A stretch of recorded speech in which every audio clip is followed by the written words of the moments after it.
no conozco hasta este momento una declaración que lleve 21 firmas de expresidentes de la región y de España.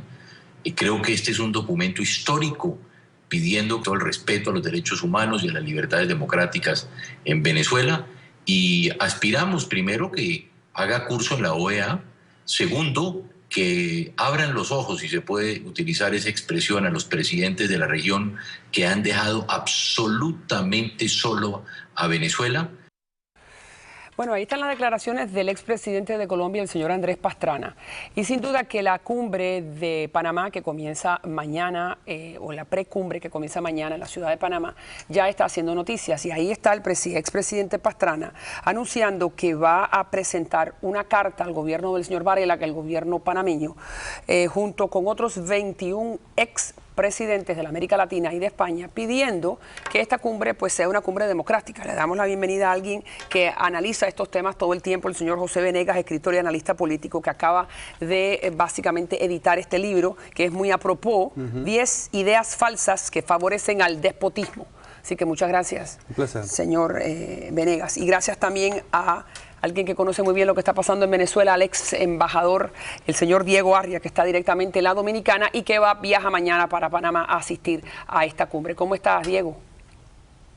Muchas gracias, María Elvira. Un gusto de conversar contigo. El gusto es mío. Esperemos vernos allá en Panamá y poder tener una conversación cara a cara. Vamos entonces a preguntarle primero al señor Venegas. ¿Qué le parece la iniciativa del presidente Pastrana? ¿Valiente? ¿Le van a dar importancia? ¿Tendrá algún tipo de repercusión esta carta de 21 expresidentes? Bueno, para mí es un hecho novedoso, hasta ahora no había pasado, y me parece que implica un primer golpe a la legitimidad de estos regímenes que se quieren disfrazar de democracias y que en realidad son dictaduras, digamos, quieren ser obedecidos como dictaduras, pero quieren ser tratados, tener el estatus de la democracia, que creo que es la gran farsa que existe en esta cumbre. Este pronunciamiento de estos ex 21 presidentes me parece que es uno de los pronunciamientos políticos más importantes, y lo que tiene que pasar, o lo que uno esperaría como cosa positiva, no es que va a cambiar en la cumbre, que no va a cambiar absolutamente nada, sino que va a generar esto como movimiento político dentro de los países americanos. ¿Qué va a generar esto dentro de los países firmantes?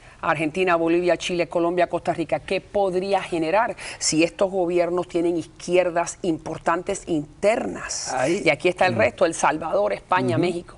Pero fíjese que todo esto son presidentes que fueron. Estamos hablando de los presidentes en funciones. Entonces, a los países directamente involucrados en estos procesos de falsas democracias no les importa nada esta declaración.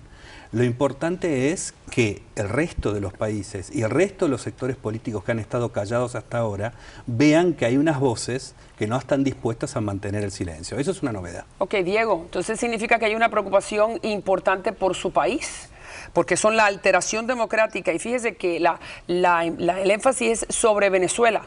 Sobre Cuba no hay ningún tipo de pronunciamiento. Se está esperando pues la gran fiesta democrática entre Raúl y Obama. Vamos entonces a hablar de eso ahora, pero cuénteme, ¿qué piensa usted de esta iniciativa?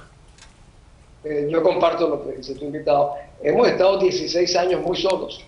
De repente una serie de eventos comienzan a concatenarse y se arma este pronunciamiento que se llamaría la Declaración de Panamá, que yo creo que tiene impacto internamente ante esos países y ante esos gobernantes que se expresan internamente la defensa, los intereses, la dignidad, etcétera, etcétera, y que cuando salen fuera son solidarios con el régimen dictatorial comunista de Venezuela y con Cuba. De hecho, van a ir a Cuba un poco a celebrar la reincorporación de Cuba y a dar una historia horrible de 50 años de violación a los derechos humanos. A eso van, a celebrar el reencuentro de Cuba. ¿Cuánta impacto va a tener esta carta en realidad sobre los diferentes gobiernos que la firman? Quiero decir, el gobierno presente, no, porque como repito, los firmantes son expresidentes. ¿Cuánta influencia puede tener?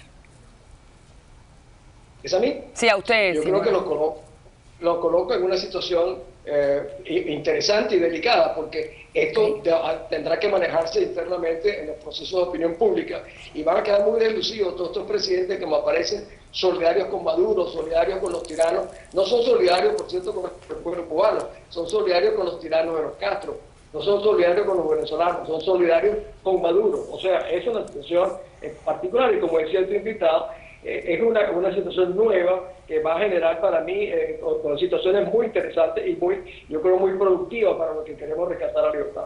Una situación nueva y muy interesante. Y fíjense, vamos entonces a recalcar lo que ocurrió con la señorita Rosa María Payá, que es la hija del señor Payá, donde cuando está entrando en el aeropuerto le dicen las autoridades panameñas, según su propio relato, no crees mucho controversia, no hagas mucho ruido, porque si no te deportamos para Cuba. Lo que le está diciendo que el gobierno panameño lo que quiere es llevar la fiesta en paz. Pero entonces estos 21 expresidentes le están de cierta manera pues aguándole un poco o creando un poco de disturbio político, ¿no es así? Hay dos fuerzas acá que se oponen. Una, las oficialistas de estos gobiernos.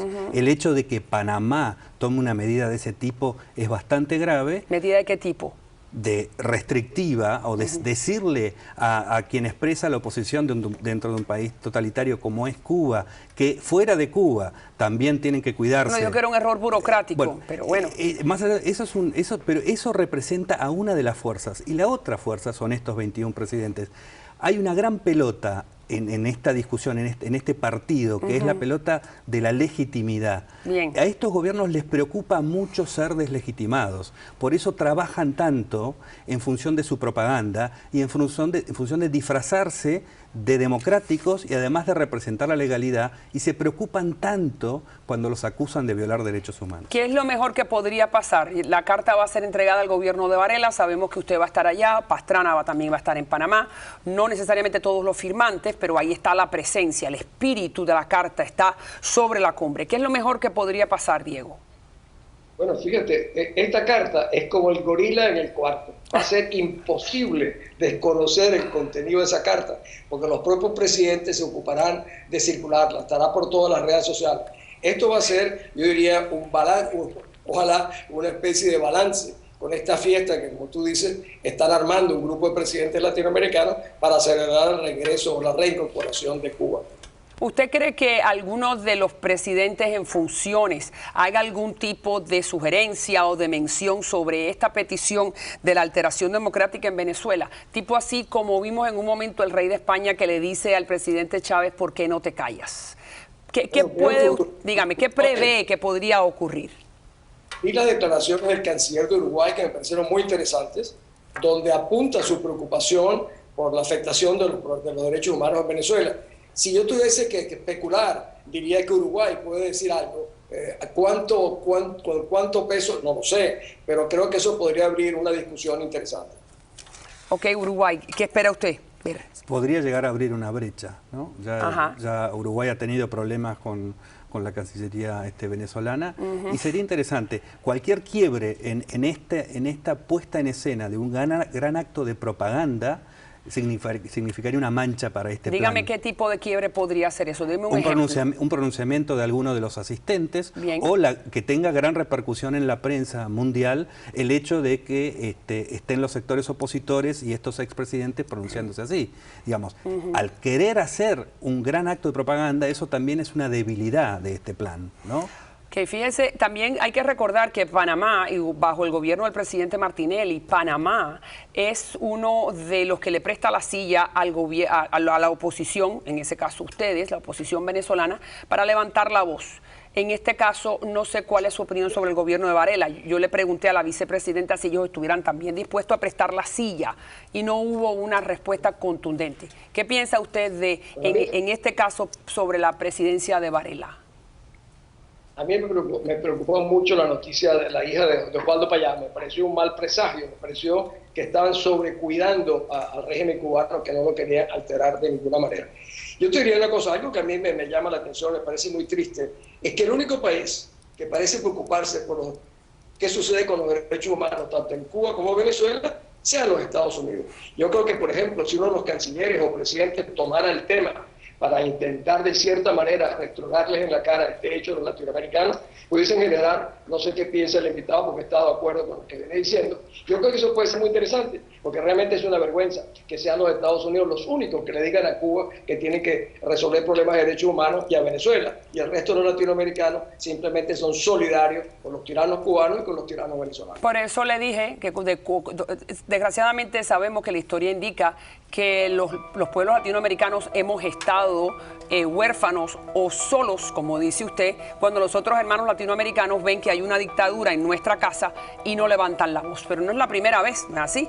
Ha ocurrido durante todo el siglo XX y desgraciadamente también continúa en el siglo XXI. Le doy la última palabra. Sí, es toda una paradoja que en Cuba y en Venezuela se estén juntando firmas, en Cuba sobre todo se estén juntando firmas contra las medidas tomadas por el presidente Obama. Sí, 10 millones de firmas supuestamente el presidente Maduro le va a presentar, ¿no?, al presidente Obama. Claro, ahora que pueden firmar cartas, sería interesante que pudieran votar. ¿no? Sí. Bueno, esperemos que eso sea así, que Dios bendiga a Venezuela. Entonces nos vemos allá, embajador Arria, siempre un gusto, un gusto. Y ahora los dejo con un tema completamente diferente, pero también indignante, donde las autoridades están investigando un posible caso de abuso infantil, después que este video que van a ver ahora le dio la vuelta por todo el mundo a través de las redes sociales, donde muestra a una mujer en California que está golpeando a un niño de 3 años en la cara con lo que parece ser una tableta. Fíjense.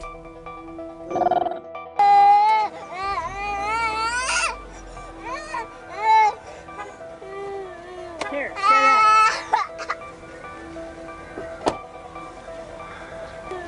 Here, shut up.